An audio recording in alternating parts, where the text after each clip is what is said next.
అందరికీ వందనాలండి. అందరూ బాగున్నారు కదా? దేవుని దేవుని అందరం బాగున్నాము. బాగానే ఉన్నాం కనుక మనం ఏం చేయాలి? ఎవరైనా ఒక వ్యక్తి మనకి సహాయం చేస్తే మనం ఏం చేయాలి? కృతజ్ఞత చెప్తాం, అవును కదా? థ్యాంక్స్ అని చెప్తాం. మరి దేవుడు మనల్ని ఇటు రీతిగా మనల్ని అందరిలో లోకంలో అందరిలా కాకుండా ఆరోగ్యంగాను ఆయుష్ ఇస్తూ ఇంత సంతోషం ఉంచినందుకు మనం కూడా ఏం చేయాలంటే కృతజ్ఞత కలిగి ఉండాలి ప్రతి విషయంలో కూడా, అవును కాదు? కనుక మనం అలా కృతజ్ఞత కలిగి జీవితాన్ని కొనసాగించాలి, అవును కాదండి? కాబట్టి ఈరోజు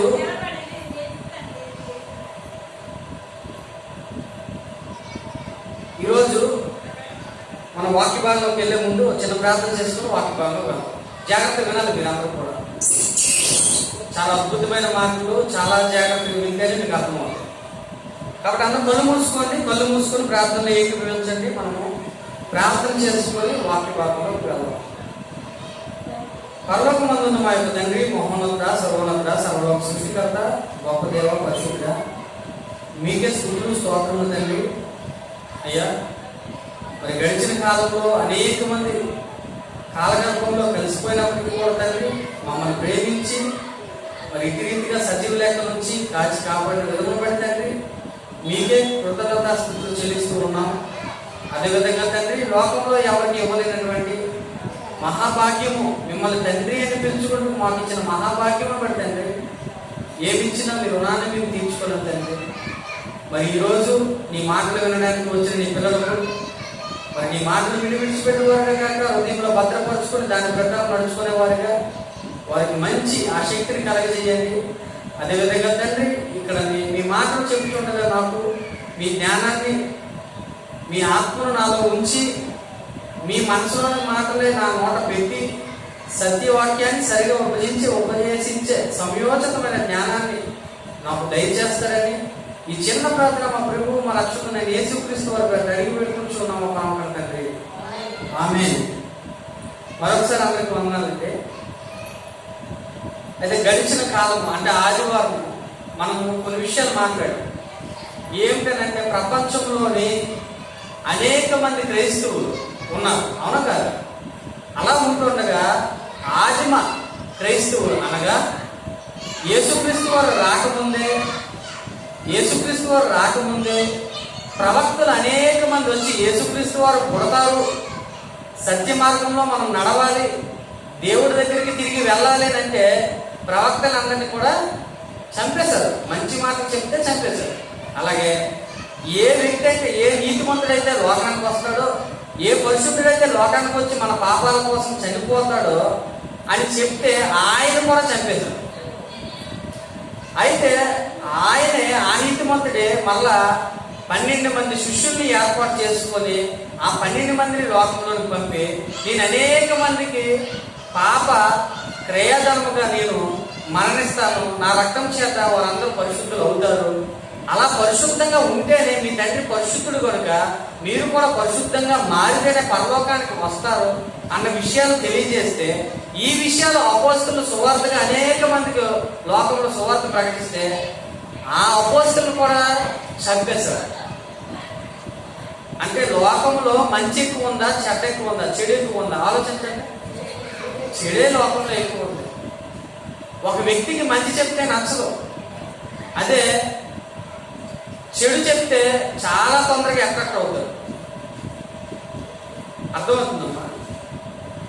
మీరు మనం బాధపడినా పర్వాలేదు, ఎదుటి మనిషిని బాధ పెట్టకూడదు అని మనం అంటే ఆ వ్యక్తి ఏం చేస్తారు తెలుసా? అవతలోడు బాధపడినా పర్వాలేదు, మనం బాధపడకూడదు అని ఆలోచిస్తాం. కానీ దేవుడి దృష్టిలో ఏది గొప్పది? మనము బాధపడినా పర్వాలేదు కానీ అవతల వ్యక్తిని బాధ పెట్టకూడదు. నేను మీ నిమిత్తం ఏ విధంగా అయితే ప్రాణం పెట్టానో మీరు కూడా మీ తోటి సోదరు నిమిత్తం ప్రాణం పెట్టవద్దులై బాధ్యతగా ఉండాలి అని అన్నాడు. మరి ఇంత స్పష్టంగా ఎవరైతే తన స్నేహితుడి కొరకు ప్రాణం పెడతాడో వాడు అత్యధికమైన ప్రేమ గలవాడు అని అన్నాడు, అవునా కాదు? ఇటువంటి అద్భుతమైన మాటలు ఉన్నాయి. నిన్ను వలే నీ పొరుగు వాడిని ప్రేమించమన్నాడు. నీకు ఏది అవసరమో అది వాడికి తీర్చమని చెప్పాడు. ఇటువంటి మాటలు లోకంలో ఏ వ్యక్తి చెప్పలేదు, ఒక్క యేసుక్రీస్తు ప్రభువు తప్ప. అవును కాదు? ఇవి బైబిల్లో ఉన్న మాటలు అనేక మంది గొప్ప గొప్ప వ్యక్తులుగా మారిపోయారని దానికి కారణం ఏంటంటే బైబిల్లోనే అక్కడక్కడ యేసుక్రీస్తు వారు చెప్పినవి, దేవుడు చెప్పిన మాటలు చెప్పి అది దేవుడు కాదు మా మాటలు అని చెప్పి గొప్ప వ్యక్తులుగా మారిపోయిన ఉన్నారు. అర్థమవుతుంది? అలా మారిపోయిన వారిలోనే మీకు తెలుసో తెలియదు కానీ స్పెయిన్ రైటర్ ఒక ఆయన ఉన్నాడు, షేక్స్పియర్ అని మంచి నవల రచయిత అనమాట.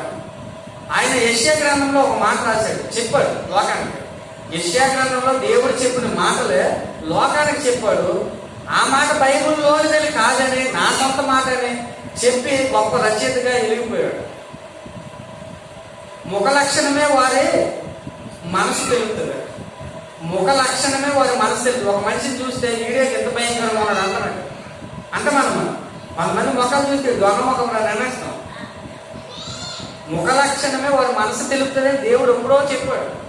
ఆ మాట చెప్పి ఈయన చెప్పి, ఆ మాట తీసి ఈయన చెప్పి ఈయన గొప్పవాడు అయిపోయాడు లోకంలో. మరి అంతెందుకు అని అనుకుంటే మన దేశంలో జాతిపితగా పిలువబడుతున్న మహాత్మా గాంధీ, మన తండ్రి, మన జాతి పిత అయిన మహాత్మా గాంధీ గారు కూడా యేసుక్రీస్తు వారి మాటలే చెప్పారు. ఏం చెప్పారు తెలుసా? కుడి చెంప మీద కొడితే ఎడమ చెంప చూపించు అనే మాట ఎవరు చెప్పింది? యేసుక్రీస్తు వారు చెప్పారు, గాంధీ కాదు. యేసుక్రీస్తు వారు ముందు పుట్టారా, గాంధీజీ ముందు పుట్టారు? యేసుక్రీస్తు వారు పుట్టారు ముందు, క్రీస్తు శకం 1వ శతాబ్దం. ఆయన చెప్పిన మాటలు, బైబిల్లో చెప్పిన మాటలు గాంధీ చెప్పి మహాత్ముడు అనిపించుకున్నాడు. ఈ రోజు నువ్వు వాక్య ప్రకారం బ్రతికితే నువ్వు కూడా మహాత్ముడిగా మారిపోతావు. ఈరోజు సమాజంలో అనేక మంది ఒక పక్కోల కోసం, పొరుగుల కోసం ప్రాణం పెట్టిన మహాత్ములుగా మారట్లేదా? మారుతారు. అంటే ఎవరి వల్ల అంటే దేవుని మాట వల్ల. అది గ్రహించట్లేదు సమాజం. కాబట్టి ఈరోజు మనం తెలుసుకోవాల్సిన విషయాలు, అంశాలు ఏంటంటే అనేక మంది ప్రవక్తలు కానీ, అనేక మంది అపోస్తులు కానీ, దేవుని నమ్ముకున్న వారు అనేక మంది దేవుని కోసం చనిపోయారు. దేవుని కోసం చనిపోయారు. వాళ్ళు మనలాంటి జీవితం జీవించలేదు. ఆదివారం చర్చికి వెళ్ళము, మంగళవారం చర్చికి వెళ్ళము, శుక్రవారం చర్చికి వెళ్ళము చేయలేదు. దివారాత్రాలు దేవుడి కోసమే బ్రతికారు. ఎల్లప్పుడూ దేవుళ్ళనే ఉన్నారు. వారిది లోకం కాదన్నట్టు బ్రతికారు. వారు గుడారాల్లో బ్రతికారు. పెద్ద పెద్ద బంగ్లాలు పట్టుకోలేదు, గుడారాల్లో బ్రతికారు. మనది లోకం కాదని, పరలోకం మందని తెలుసుకొని వాళ్ళ జీవితాన్ని సాగించారు. చివరి వరకు కూడా ఏది ఆశించలేదు. అటువంటి వారికి ఈ రోజు లోకంలో బ్రతికిన వారికే పరలోకం లేదు. నాకు ఈ లోకంలోనే కావాలి అని అనుకుంటారు, నీ ఇష్టమే. అలాగ ఆలోచన చేయండి. మనం కొన్ని వచనాల ద్వారా ఆనాడు అపోస్తులు ఎలా బ్రతికారో కొన్ని మాట తెలియజేస్తాం. అపోస్తులు ఎవరని మీకు చెప్పాను. అపోస్తులు 12 మంది యేసుక్రీస్తు వారి శిష్యులుగా ఎన్నుకున్నారు. ఆ 12 మందిలో ఒకరు తగ్గిపోతే ఇంకొక వ్యక్తిని కూడా దేవుడు ఎన్నుకున్నాడు. అలా ఎన్నుకున్న తర్వాత ఈ 12 మందికి ఏం చెప్పాడట? మీరు సర్వలోకానికి, సర్వ సృష్టికి వెళ్ళండి, సువార్త ప్రకటించండి. నేనే మాటలైతే చెప్పానో మీరు అవే మాటలు చెప్పండి, కలపకండి, తీయకండి. మళ్ళీ అదే కాదు, ఇంకొకటి ఏం చెప్పాడు? నీతిని, రాజ్యాన్ని వెతకండి, సమస్త జనులు నా శిష్యులుగా మార్చండి అన్నాడు లేదా? ఇవన్నీ ఎందుకు అంటే ప్రతి ఒక్కరికి పరలోకం ఇవ్వడానికి, మీ ఆస్తులు తీసుకోవడానికి కాదు, మీ మతాలు మార్చడానికి కాదు, మీ పట్టుబాట్లు, సాంప్రదాయాలు అవన్నీ మార్చడానికి కాదు, మీ మనసును మార్చడానికి. యేసుక్రీస్తు వారు నువ్వు ఇలా చెయ్యి, దానివల్ల నువ్వు చెడిపోతావు అన్న మాట బైబిల్లో ఒక్కటి కూడా ఎవరు చూపించలేదు. నువ్వు ఇలా చేస్తే, యేసుక్రీస్తు వారి మాట ఒకటి చేస్తే నువ్వు చెడిపోతావు అని బైబిల్లో ఏ ఒక్క ఆధారం కూడా ఎవరు చూపించలేరు. ఆయన చెప్పిన ప్రతి మాట కూడా మనల్ని పై స్థాయికి తీసుకెళ్తుంది కానీ కిందకు కాదు. కానీ ఈనాడు దేవుని మాట వెనక సమాజం పాడైపోతుంది. ఎందుకు వెనక పాడైపోతుందంటే ఆయన దేవుడా, మనిషే కదా అని చులకన. ఆయన మనిషి కాదు, దేవుడే. నువ్వు చూడాలని నీ కోసం మానవుడిగా వచ్చాడు. నువ్వు చూడాలని, ఆయన రూపాన్ని నువ్వు చూడాలనుకుంటున్నావు కదా. ఆయన రూపాన్ని చూడాలనుకుని నువ్వు ఏదేదో దేవుడిగా ఊహించుకొని పట్టుకొని నువ్వు పూజిస్తున్నావు కాబట్టి ఆయన మానవ రూపంలో వచ్చాడు. మానవుడు తప్ప ఈ లోకంలో ఏది కూడా మాట్లాడదు. ఏ జాతికి ఆ జాతి భావజాలాలు అర్థం అవ్వచ్చేమో కానీ మనిషిలా మాట్లాడి ఏ జంతువు ఉండదు. అర్థమవుతుందండి? మనిషి మైండ్ వేరు, జంతువులు, పక్షులు, చెట్లు వాటికున్న శరీర అవయవాలు వేరు. అది కూడా బైబిల్లో రాయించాడు. ఇలా నేను ఎందుకు చెప్తానంటే మీరు జాగ్రత్తగా వినాలి. అపోస్తలులు మీరు మిమ్మల్ని తోడేళ్ల మధ్యకి పంపిస్తాను అన్నాడు. అపోస్తలులు ఈ 12 మంది శిష్యుల్ని మిమ్మల్ని తోడేళ్ల మధ్యకి పంపిస్తాను, మీరు గొర్రెలు అని అన్నాడు. ఎందుకంటే అక్కడ నిజంగా గొర్రెలు అంటే గొర్రెలు కాదు, సాదృశ్యంగా చెప్పాడు. గొర్రె ఎటువైపు వెళ్తే మిగిలిన గొర్రెలు ఎలా వెళ్ళిపోతాయి అమాయకంగా, అలాంటి అమాయకులు మీరు అని చెప్పాడు. అంతేగాని మీరు గొర్రెలు అంటే నిజంగా గొర్రెలు బర్రెలు కాదు. అర్థమవుతుందమ్మా? ఆ జంతువు తాలూకు గుణ లక్షణాన్ని అక్కడ చెప్పాడు. ఒక మనిషి అంటాడు నేను సింహాన్ని అంటాడు. నిజంగా సింహం అయితే సింహం వస్తే ఈడు పారిపోతాడు. నిజానికి ఆడు సింహం కాదు, అంటే నాకు సింహం లాంటి లక్షణాలు ఉన్నాయని చెప్పడానికి అంతే. అయితే ఇప్పుడు ఈ అపోస్తలులట దేవుడు పంపించాడు. దేవుడు పంపిస్తే వారిని కూడా మిమ్మల్ని చంపేస్తారు అని దేవుడు ముందుగానే చెప్పాడు. ఎక్కడ చెప్పాడు, ఎలా చెప్పాడు కొన్ని మాటలు చదువుతుంది. యోహాను సువార్త 16వ అధ్యాయం 2వ వచనం. యోహాను సువార్త 16వ అధ్యాయం 2వ వచనం. వారు మిమ్మును చర్చిలో నుండి, సంఘములో నుండి, సమాజంలో నుండి మిమ్మల్ని బయటికి వెళ్ళేస్తారు, తోచేస్తారు, పిలిచి పట్టుకొని లాగేస్తారు. దేవుడు మాటలు చెప్తే మిమ్మల్ని చంపాలి అని అనుకున్న ప్రతి వాడు కూడా ఆడు అనుకునే దేవుడి కోసం సేవ చేస్తానని, నేను అనుకునే దేవుడి కోసం సేవ చేస్తానని అనుకుంటాడు. ఆ కాలం వస్తుందని యేసుక్రీస్తు వారు ఆనాడు చెప్తే ఈనాడు అది నెరవేరుతుంది. టెర్రరిస్టులు అనేవారు ఈ మాట వాళ్ళ కోసమే చెప్పినట్టు రాయేశాడు దేవుడు. ఇందులో బైబుల్లో ఈ మాట టెర్రరిస్టులు చూస్తే మనకు అర్థమవుతుంది. దేవుడి కోసమే యుద్ధము, జిహాద్ అని అంటారు. అర్థమవుతుందండి? వారు నమ్ముకునే దేవుడి కోసం మనుషులు చంపుతారు. ఈరోజు మద్దతుమాలు కూడా అదే పరిస్థితి. ఈరోజు సువార్త చేయండి, మిమ్మల్ని ఎక్కడ చంపుదామని వేటాడుతారు. అందుకే నేను క్రైస్తవులు బద్దకొస్తులు అయిపోయి చర్చిలోకి వచ్చి ఫ్యాన్ కింద కూర్చొని పడుకుపోతాను. సువార్తలు లేవు. సువార్త ఎక్కడుంది? సువార్తలు లేవు. దేవుడు చెప్పాడు ఆ సువార్త తొందరగా ప్రకటిస్తే ఆయన వస్తాడు. లోకమంతటికి సువార్త ప్రకటింపబడాలి. యేసుక్రీస్తు వారు వస్తారు. పెద్ద శబ్దంతో భూమి ఆకాశం అన్ని లైమైపోతాయి. అది దేవుడు బైబిల్లో రాయించాడు. ఇది నా భూమి, నా ఇంటి, నా పశువులు అనుకుని నువ్వు కష్టపడతావు. చూసావా? అవేది మిగలవు, నువ్వే మిగలవు. కనుక నువ్వు దేవుడికి సమయాన్ని ఇవ్వాలి. నువ్వు దేవుడికి సమయం ఇవ్వాలి కానీ మనుషులకి కాదు. కాబట్టి మీరు జాగ్రత్తగా ఆలకించండి. దేవుడికి సమయం ఇవ్వాలి కానీ మనుషులకే కాదు. ఎందుకంటే మనిషి నిన్ను పరలోకానికి తీసుకెళ్ళదు. దేవుడే నిన్ను పరలోకానికి తీసుకెళ్తాడు. అవునా కాదండి? దేవుడు తీసుకెళ్తాడా లేకపోతే మనుషులు తీసుకెళ్తారా? లేకపోతే మీ సంఘం కాపురు తీసుకెళ్తాడా? ఎవరి క్రియను బట్టి వారికే తీర్పు తీరుస్తాను అన్నాడు. బాధకులకైతే 7 శిక్ష అన్నాడు. ఎందుకు తెలుసా? మీలో అనేకులు బోధకులు కాకుండా అన్నాడు. ఎందుకు? నీకు నచ్చినట్టు చెప్తే అవ్వదు. నీవేదైతే చెప్పాను అది చెప్పు. చెప్పమని అధికారం ఇచ్చింది ఆయనే, ఉన్నదన్నట్టు చెప్పమన్నది ఆయనే. కానీ ఉన్నది కాకుండా నీ సొంత ప్రయోజనానికి నువ్వు చెప్పదే అనుకో, 7 శిక్ష ఉంటుంది అన్నాడు. నువ్వు అనుగ్రహించక నీకు నచ్చినట్టు నువ్వు మాట్లాడి ఈ 66 పుస్తకాల్లో చెప్పబడిన మాటలు నువ్వు అన్నీ చెప్పిస్తే పిసికేస్తాడు అన్నాడు. తెలుసా? ఈరోజు ఆ బోధకులకి ఆ బైబిల్ లేకుండా పోయింది. ఎందుకు బైబిల్ లేదు తెలుసా? ఈ సంఘస్థులు విశ్వాస ధైర్యాన్ని చూసుకున్నారు. మీ వెనకాల మీ మొత్తం పదండి, నన్ను ఎక్కువ వాక్యాన్ని వినడం కాదు. దేవుడి కన్నా ఈ సంఘ కాపులకు భక్తులు ఎక్కువైపోతారు. అందుకే వీరికి అనుకూలంగా వీరు, వారికి అనుకూలంగా వారు చేసుకొని దేవుడికి ఇష్టానుసారంగా కాక ఆయన బాధ పెట్టే పనులు చేసుకుని ముందుకెళ్ళిపోతారు. అది ఆయనకి ఇష్టమైన భ్రమలో బ్రతుకుతారు. అలాంటి బ్రతుకులు మనం బ్రతకూడదు. ఎలాంటి బ్రతుకులు బ్రతకాలి? అపోస్తలులు ఎలా బ్రతికారో ప్రవక్తలు ఎలా బ్రతికారో అటువంటి బ్రతకాలనేది ఈరోజు మన మాటలు. ఎలా బ్రతికారట ఒక్కసారి చదువుతాను, జాగ్రత్తగా వినండి. యేసుక్రీస్తు వారు పట్టుకున్నప్పుడే పారిపోయారు. ఒక్కొక్కరు చల్ల చెదరైపోయారు యేసుక్రీస్తు వారు పట్టుకున్నప్పుడు. మరి వాళ్ళు ఎలా బ్రతికారో ఒకసారి చూద్దాం. అపోస్తలులు అందరూ కూడా ఎలా బ్రతికారో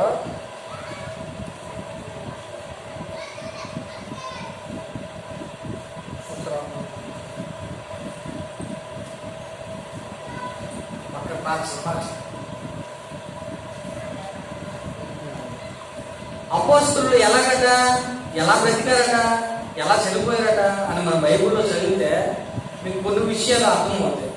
వారి చరిత్ర కూడా మనం తెలుసుకుంటే చాలా విషయాలు అర్థమవుతాయి. వాళ్ళు ఎలా బ్రతికారో, ఎలా జీవించారో, ఎలా చనిపోయారంటే కొద్ది నిమిషాల్లో మీకు ముగించి చెప్తాను, సరేనమ్మా? మీరు జాగ్రత్తగా వినాలి. అపోస్తల కార్యాలు 7వ అధ్యాయము 56వ వచనంలో స్టెఫను ఉన్నాడు, తెలుసు కదమ్మా? స్టెఫను అపోస్తలులకు పరిచర్య చేసేవాడు ఈ స్టెఫను. ఈ స్టెఫన్ ఎలా చంపేశారట, ఆయన ఏం చేయడం వల్ల చంపేశారట ఒకసారి చూద్దాం మనం. చూడము 7వ అధ్యాయం 51 నుంచి చదువు. 51 నుంచి. ముస్కర్లు అంటే ఎవరు? మూర్ఖులు, దరిద్రులు, చెప్పిన మాట కంటే అడ్డు చుట్టూ మాట్లాడారు. ముస్కర్లారా హృదయములను చెవులను దేవుని వాక్యమునకు వినరు. ఇప్పుడు మనం మాట్లాడితే ఎలా కాల్ చేసుకుని వెళ్తారో అదే ఇక్కడ అలా ముస్కర్లని చెప్పాడు దేవుడు. నేనంటాం కాదు. ఈ మాటలు చెప్తున్నప్పుడు వాళ్ళు మాటలు అల్లరి చేస్తారు చూసారా, వాళ్ళే ముస్కర్లు. అలా ఆ రోజు స్టెఫను సువార్త ప్రకటించేటప్పుడు ఇటువంటి అల్లర్లే. మాకు చెప్పకో, మాకు అవసరం లేదు, మాకు వద్దు. అర్థమవుతుంది తల్లి. ఇక్కడ ఏమని రాయించాడు? ముస్కర్లారా హృదయములను చెవులను దేవుని వాక్యమునకు లోపరచనే, అసలు వినని వారులారా అంటూ మీ పితరుల వలె మీ అమ్మ నాన్న ఉన్నారు చూసారా, అలాగే మీరు ఎల్లప్పుడూ కూడా ఈ దేవుడి మాటలు ఎదిరించడమే మీ పని అని ఎవరన్నారట? ఈ స్టెఫను. ఎవరైతే మనిషిని చంపారో ఆ మనిషిని ఎందుకు చంపారో మీకు చెప్తున్నాను. ఈ మాటలు ఎలాగన్నందుకు మీకు అర్థమవుతుందండి. ఈ మాటలు అనడం వల్ల అతను చంపారు. ఎలా చంపారట? 54వ వచనం. వారి మాటలు విని చూసారండి. వారి మాటలు విని అతని మాటలు విని కోపంతో మండిపడి అతను చూసి పండ్లు కొరికి అయితే అతను దేవుని ఆత్మతో నిండుకున్న వాడై ఆకాశం వైపు తేర చూచి దేవుడి మహిమను యేసుక్రీస్తు వారు దేవుడి కృపార్శమందు ఆయన ఉన్నదా చూశాడు. పరిశుద్ధాత్మ ద్వారా, దేవుని ఆత్మ ద్వారా తండ్రి అయిన దేవుడు పరలోకంలో ఉంటే ఆ పరలోకంలో ఉన్న తండ్రి కుడిపార్శ్వం మీద యేసుక్రీస్తు వారు ఉండడము ఇతను చూశాడు. స్టెఫను ఎప్పుడు చూశాడట? చనిపోయే ముందు. ఆకాశం తెరవబడి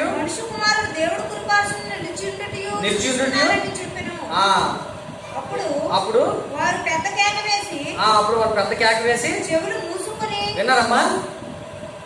యేసుక్రీస్తు వారి గురించి దేవుడితో సమానుడు, దేవుడితో ఉన్నాడు అని చెప్తే వారు పెద్ద కేకలు వేసి, నేను చెప్తున్నా ఇక్కడ బైబిల్లో ఉన్న మాట, నేను చెప్తున్న మాట కాదు. కేకలంటే ఇప్పుడు అర్థమైందా? దేవుడు అల్లరికి కర్త కాడు, సంఘంలో అల్లరి చేయకూడదు. నువ్వు తెలిసి చేసినా తెలియకపోయినా దేవుడు ఒకరికి నీ మీదకి వస్తుంది, గ్యారంటీ. ఈ రోజు ఇటువంటి బాధ లేకే చర్చిలో కేకలు, అల్లర్లు, కరెంటు పోర్చాలు కేకలు, అల్లర్లు. అదేటో వీడు ఆడవిడి సినిమాల్లో కేకలు అల్లరి చేస్తారు కదా. అలాగా సినిమాలకి సంఘానికి తేడా లేకుండా చేస్తారు ఈరోజు సమాజం. అది ఎవరిలో తేడా అంటే మన వల్లనే, క్రైస్తవులు అనబడిన వారి వల్లనే ప్రాబ్లం, సమస్య. ఇక్కడ ఏమని రాయబడిందట? అప్పుడు వారు పెద్ద కేకలు వేసి చెవులు మూసుకొని ఏకముగా అతని మీద పడి పాపంతో మండిపడ్డారు, పండ్లు కొరికారు. ఆయన మాటలు వినడానికి ఏం చేశారట? మీద పడిపోయి పెద్ద కేకలేసి చెవులు నీ మాటలు మేము వినలేమరా నాయనా అని చెవులు మూసుకొని అతని మీద పడి ఈ ఊరు అవతలకి అతన్ని తోసుకుని వెళ్ళిపోయారు. రాళ్లతో కొట్టి చంపారు. దేనితో పడ్డారు? సువార్త చెప్పినందుకు, యేసుక్రీస్తు ద్వారా రక్షణ అన్నందుకు, మీరు మంచి మార్గంలో నడండి అన్నందుకు, మీరు పరలోకానికి వెళ్ళాలని దేవుని కోరికని చెప్పినందుకు. అర్థమవుతుందా? ఈరోజు అలా ఎవరు బ్రతుకుతారు? ఈరోజు క్రైస్తవులు మంది ఎంత వస్తారు, 100 మంది వస్తారు వెనకాల. ఆ మంది ఇచ్చినోడు మోసుకొని వెళ్తారు, నడక్కర్లేదు. అవునా కాదు? అవునా కాదన్నా? ఎక్కడ పోయిన ఊరు సేవలు ఉన్నా మంది ఇచ్చినోడు మోసుకొని వెళ్తారు. కానీ సువార్త ప్రకటించడం రండి వస్తారే ఎవరైనా? ఎవరు రారండి, ఎవరు రారు. అది ఎవరు? అన్యులు కాదు సువార్త ప్రకటించేది. ఎవరు సువార్త ప్రకటిస్తారు? క్రైస్తవులే సువార్త ప్రకటిస్తారు. ఎవరికి ప్రకటించాలి? అన్యులకు ప్రకటించాలి. చాలా మంది ఈరోజు బయలుదేరిపోయారు, అన్యులు సువార్త ప్రకటిస్తారు. అలాగా మీ యేసుక్రీస్తు గురించి నీకు తెలిసే నేను అడుగుతాను తిరిగి, నీకేం తెలియకపోతే అదే చెప్పు, నువ్వు నమ్మాలి. అందుకే బైబిల్ తెలుసుకోవాలి. కనుక ఇక్కడ ఏమని రాయబడిందమ్మా? పట్టణపు వెలుపులకు అతను వెళ్ళగొట్టి రాళ్ళు రువ్వి చంపి సాక్షులు సౌలను ఒక యవనుని పాదముల యొక్క తమ వస్త్రములు పెట్టిరి. ప్రభువును గురించి మొరపెట్టించు, యేసు ప్రభువా నా ఆత్మను చేర్చుకొని మన స్తెఫను పలుకుచుండగా వారు అతను రాళ్లతో కొట్టిరి. రాళ్లతో కొట్టి చంపి పారేశారు. అంతే. ఈరోజు సువార్త ప్రకటిస్తున్న వారు దేవుని మాటలు చెబుతున్నప్పుడు వాళ్ళకి వెరితనంగా కనిపిస్తుంది. అవునా కాదు? వీళ్ళు ఎలాగే మాట్లాడతారులే అని అనుకొని ఏం చేస్తారట? అవమానిస్తూ రాళ్లతో కొట్టి చంపే పరిస్థితులు ఆనాడే ఉన్నాయి, ఇప్పుడు కాదు. యేసుక్రీస్తు వారు పుట్టి ఇప్పటికి 2022 సంవత్సరాలు గడుస్తుంది. ఇప్పటికి కూడా అదే పరిస్థితులు ఉన్నాయి సమాజంలో. అయితే ఏం చేశారంటే కొంతమంది 60 వచనం, అతడు మోకంలోని ప్రభువా వారి మీద ఈ పాపం మోపకమని గొప్ప శబ్దంతో పలికిను. ఈ మాట పలికి నిద్రించును. సౌలు అతనితో చోరుకు సమ్మతించును. అక్కడ సౌలు కూడా ఉన్నాడు. పౌలుగా మారక ముందు సౌలు కూడా ఉన్నాడు. అక్కడ మనకు అపోస్తుడైన పౌలు ఉన్నాడు చూసారా? ఆ పౌలు సౌలుగా ఉండేటప్పుడు, అక్కడ మారక ముందు స్టెఫను చనిపోయేటప్పుడు అక్కడే ఉన్నాడు. స్టెఫను మరణించడానికి కారణానికి, ఆయన మరణానికి, ఆ చంపడానికి అనుకూలంగా కూడా పనిచేశాడు సౌలు. మీకు తెలుసా? అటువంటి సౌలే పౌలుగా మారిపోయి దేవుడి కోసం బ్రతకడం మొదలు పెట్టాడు. అందుకే బైబిల్లో ఒక మాట ఉంది, మొదటి వారు కడపటి వారు అవుతారు, కడపటి వారు ఈరోజు దేవుడు దేవుడు దేవుడు దేవుడు దేవుడు అని పిచ్చెక్కున్నారు, రేపు పొద్దున చెడిపోయి పాడైపోతారు. ఒకేసారి కొంతమంది సడన్ గా మారిపోతారు. వారు చివరి వరకు అదే భక్తితో బతుకుతారు. అలాంటి తొట్టిల్ల జీవితం మనిషికి ఉండాలి. క్రైస్తవుడికి ముఖ్యంగా ఉండాలి. అర్థమవుతుందండి? స్టెఫన్ ఎలా చంపారట? రాళ్ళతో కొట్టి భయంకరంగా చంపేశారు. ఈ రాళ్ళతో కొట్టి చంపేసిన ఈ స్టెఫన్ ఏం చేశారంటే కొంతమంది అపోస్తల కార్యాలు 8:2-3-4 వచనాల్లో ఏమనుంది? భక్తిగల మనుషులు, భక్తిగల దేవుడి మీద భక్తిగల మనుషులు ఈ స్టెఫన్ను సమాధి చేసి అతని గురించి చాలా దారుణంగా ఏడ్చారట. అయ్యో అన్యాయంగా చంపేశారే మా సహోదరుడు నేను. తర్వాత సౌలైతే ఎవరు ఈ సౌలు? పౌలుగా మారక ముందు ఉన్న సౌలు ఇంకెంత చొచ్చి పురుషులను స్త్రీలను ఈడ్చుకొని పోయి జైల్లో వేయించి సంఘంలోకి వచ్చిన క్రైస్తవులందరినీ పాడు చేసేవాడు. ఎవరు? అపోస్తలుడైన పౌలే సౌలుగా ఉన్నప్పుడు జైల్లో వేయించేవాడు. అవసరమైతే కత్తితో చంపేసేవాడు. అనేక మందిని అలాగే చంపించాడు. అర్థమవుతుంది మీకు? అయితే ఇక్కడ మీరు తెలుసుకోవాల్సింది ఏంటంటే, స్టెఫన్ ఎలా చనిపోయాడంటే, సువార్త ప్రకటిస్తుండగా ఆయన మాటలు విన్నవారు గుండెలో మండిపోయి, పళ్ళు కొరికి, కోపంతో రగిలిపోయి, చెవులు మూసుకొని కేకలేసి ఆయన మీద పడి ఊరు అవతలకి ఈడ్చుకొని పోయి రాళ్ళతో కొట్టి దారుణంగా చంపారు. మీకు అర్థమైందా? ఇది పరిస్థితి ఆనాడు. అలాంటి స్టెఫను బతికే జీవితం, పేరుకి స్టెఫను పేర్లు కావాల్సిందే. అతను లాంటి జీవితం కావాలి. అలా బ్రతికితేనే మనకు పరలోకము. ఈ రోజు ఈ విషయం తెలియక నచ్చినట్టు బ్రతుకుతాం మనం. ఈ విషయం చెప్పిన వారు లేరు, కరువైపోయారు. అలా బ్రతికితేనే మనకి పరలోకము. మళ్ళా ఇంకెంతమంది ఇంకెలా చనిపోయారు, ఎలా బ్రతికారట, ఎలా చనిపోయారట? అపోస్తల కార్యాలు 12వ అధ్యాయం 2వ వచనం. యోహాను సహోదరుడైన యాకోబును హూరేదు ఖడ్గముతో హతమార్చినట్లుగా ఆధారాలు కనిపిస్తున్నాయి. అర్థమవుతుందమ్మా? ఖడ్గంతో చంపారు ఒక వ్యక్తిని. ఎవరట అతను? ప్రభువును అనుసరించిన యోహాను సహోదరుడైన యాకోబు. పాపం యాకోబుని హూరేదు ఖడ్గముతో చంపాడు. ఆ వచనాలు చదివితే మనకు అర్థమవుతుంది. ఒక మనిషి రాళ్ళతో కొట్టుబడి చంపితే ఇంకో మనిషి ఖడ్గంతో చంపారు. అర్థమవుతుందండి? వారు బ్రతికే దేవుని కోసం అంకితం చేశారు. తర్వాత అపోస్తలుడైన పేతురు మరణం గురించి ప్రభువు ముందుగానే పేతురుకు చెప్పినట్టు యోహాను సువార్త 21వ అధ్యాయము 19వ వచనంలో ఏం రాయబడిందంటే, అది ఏ విధంగా అయితే రాయబడిందో అలాగే పేతురు కూడా రోమా సామ్రాజ్యం నందు నీరో చక్రవర్తి పరిపాలించిన కాలంలో పేతురుని ఆయన ముందుకు తీసుకొని ఇద్దరు వ్యక్తులు వెళ్ళారు. అయితే నీరో చక్రవర్తి పేతురుకు సిలువ దండన విధించాడు. అప్పుడు పేతురు ఏమన్నాడు తెలుసా? నీవు యేసుక్రీస్తు లాంటి గొప్ప వ్యక్తిని కాదు కాబట్టి నన్ను తిరగవేసి నన్ను చంపండి అన్నాడు. ఆ మాట యేసుక్రీస్తు వారు ముందే చెప్పారు.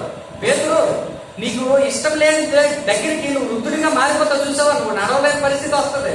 ఆ నడవలేని పరిస్థితి వచ్చినప్పుడు నేను ఇద్దరు పట్టుకొని చంకలు పట్టుకొని ఎత్తుకెళ్ళిపోతావు ఒక చోటుకి, నీకు ఇష్టం లేని చోటుకి.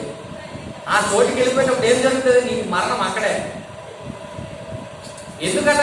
సువార్త ప్రకటించినందుకు, క్రీస్తుని చెప్పినందుకు. క్రీస్తే దేవుడు కుమారుడు, ప్రభువు, రక్షకుడు, ఆయనే దేవుడని చెప్పినందుకు. ఇంకెంతమంది అయితే ఎలా చనిపోయారు అలాగా? అప్పుడు ఈయన ఏమని చేశాడు? నేను పేతురు ఏమన్నాడట? నీరో చక్రవర్తి నేను యేసుక్రీస్తు ప్రభువులు అంటే వాడిని కాదు, అంత గొప్పవాడిని కాదు కాబట్టి నన్ను తలక్రిందులుగా సిలువేయండి అని అన్నాడు. అలాగే చంపేశాడు పేతురు. ఆధారాలు ఉన్నాయి, చరిత్ర ఆధారాలు కూడా. మరలా దైవ గ్రంథమందు గల కూసు దేశపు వారు అనగా ఇథియోపియా దేశపు ప్రజలు రక్షణ మార్గంలోనికి నడిపించాలని అపోస్తలుడైన మత్తయి వెళ్ళి రక్షణ సువార్తను ప్రకటించుచున్నాడని ఆయనను శిరస్సును కత్తితో నరికి పారేశాడు. అపోస్తలుడైన మత్తయి ఉన్నాడు కదా, మా సొంకరి. ఆయన మా సొంకరి దేవాలయం దగ్గర పన్ను వసూలు చేసేవాడు. ఈ మత్తయి యేసుక్రీస్తు వారు పిల్లగానే కుటుంబాన్ని విడిచిపెట్టి వెళ్ళిపోయాడు. అటువంటి వ్యక్తిని ఎలా చెప్పారట? ఇథియోపియా దేశంలోనే తల నరికేశారు. అపోస్తలులు అందరూ ఇటువంటి మరణాలే. మీకు తెలియాలి వాళ్ళు ఎలా చనిపోయారు, మీకు తెలియాలి. మీకు తెలిస్తే మన చావు ఎలా ఉండాలి మనం ఆలోచించుకోవాలి. మన బ్రతుకు ఎలా ఉండాలి, మన చావు ఎలా ఉండాలి. ఇంకా ఇప్పుడు నేను చెప్పబోయేది వింటే మీరు చాలా బాధపడతారు. ఎందుకంటే ఉల్లిపాయల తొక్కలు వలవడం చాలా సులువు, బంగాళదుంపలు వలవడం కూడా చాలా సులువు, చెట్టు బెరడు వలవడం కూడా చాలా సులువు. కానీ బ్రతికి ఉన్న వాని శరీరం వలనం అనేది ఆలోచిస్తేనే భయం వేస్తుంది. అర్థమవుతుందా? బ్రతుకుంటుండగానే శరీరాన్ని వలనం అంటే చిన్న మాట కాదు. ఒక ఇంజక్షన్ అయితే అమ్మా నాకు ఎక్కడి నుంచి ఎక్కడ పరిగెడతామో తెలియదు. అవునా కాదు? ఒళ్ళంతా కూడా ఒలిచేశారు. ఎవరికి ఒలిచారో తెలుసా? చూస్తారు, చూడండి. కానీ అపోస్తలుడైన బర్తలోమయి టర్కీ దేశంలో సువార్త ప్రకటించుతున్న సందర్భంలో ఆయనను అలా చంపారు. ఈయన మన దేశంలో కూడా సువార్తను సింధు నది పరివార ప్రాంతంలో మత్తయి సువార్త ప్రకటించారు. మీకు అర్థమైందమ్మా? బర్తలోమయి మాంసాన్ని శరీరాన్ని ఒలిచేశారు. ఒక వ్యక్తి రాళ్లతో కొట్టబడితే, ఒక వ్యక్తి ఖడ్గంతో చంపబడితే, ఇంకో మనిషి తల ఎగిరిపోతే, ఇంకో మనిషికి తల క్రిందులుగా సిలివేస్తే, ఇంకో మనిషికి చర్మంతా ఒలిచేస్తుంటే, ఇటువంటి మరణాలు దేవుని శిష్యులు, యేసుక్రీస్తు వారి శిష్యులకే. మరి నువ్వు శిష్యులు అయితే ఎలా చేస్తావు? ఇంటి దగ్గర శుభ్రంగా కళ్ళలో పడుకుని చచ్చిపోతావా? ఎప్పటికైనా చచ్చిపోవాల్సిందే, కానీ దేవుని కోసం చచ్చిపో. ఏ క్షణమో ఏ గడియో ఈ సమయం మనకు కాదు. సువార్త ఒక్కరోజైనా నువ్వు చేసావా? సువార్త కోసం నీ శరీర అవయవాలు పగలగొట్టావా, నలగొట్టావా? దేవుడి కోసం ఒక్కరోజైనా ఆకలితో అనుభవించావా? ఉపవాసాలు ఉండడం కాదు, ఉపవాసం అంటేనే తెలియదు చాలా మందికి.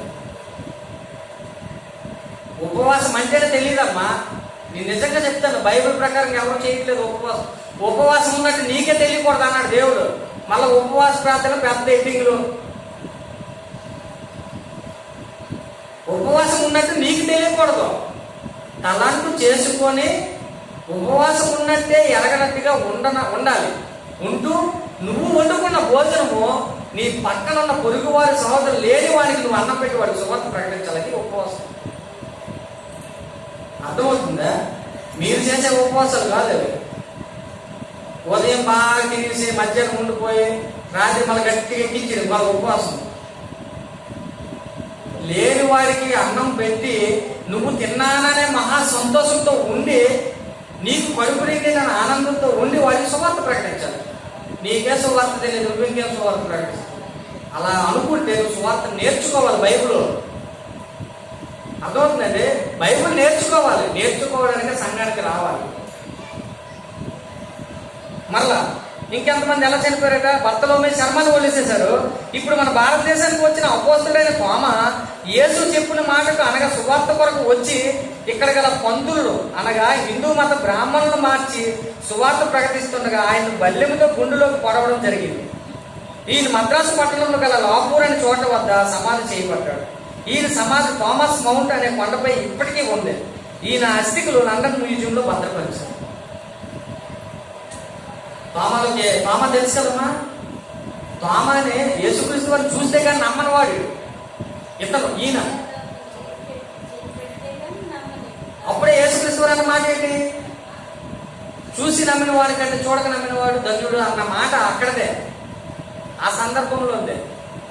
తోమ భయపడిపోతుంది, నేను భూతానికి కాదు, భూతానికి మాంసము ఎముకలు శరీరం ఉండవు, మాకు అన్నీ ఉన్నాయి చూడండి అని చెప్పి చూపిస్తే అప్పుడు నమ్మాడు. మొత్తం అపోస్తులందరూ అక్కడే ఆ గదిలో ఉన్నప్పుడే చూశారు ఆయన. అర్థమవుతుందండి. అలాగా ఏం జరిగిందంటే థామస్ గుండెలోనికి బల్లెంతో పొడిచారు. ఎవరు? మన హిందూ బ్రాహ్మణుడు. ఆనాడు వాళ్ళకి సువార్త ప్రకటిస్తారు. ముస్లిమ్స్ దగ్గరికి వెళ్ళి సువార్త ప్రకటించండి, మొక్కలు చేసేస్తారు. మన హిందువుల దగ్గరికి వెళ్ళి ప్రకటించండి, మొక్కలు చేసేస్తారు. క్రైస్తవులు సువార్త ప్రకటించుకుంటారు. ఇప్పుడు అదే వీడియో ఎందుకు మనకి రావకూడదు కదా. నీ ముఖం మీద ఉమ్మూసినా, నిన్ను చెప్పుతో కొట్టినా, నిన్ను బాధ పెట్టినా, ఇబ్బంది పెట్టినా, అర్థమైందమ్మా, అవసరమైతే అక్కడి నుండి తప్పించుకొని వచ్చేయండి, తప్పు లేదు.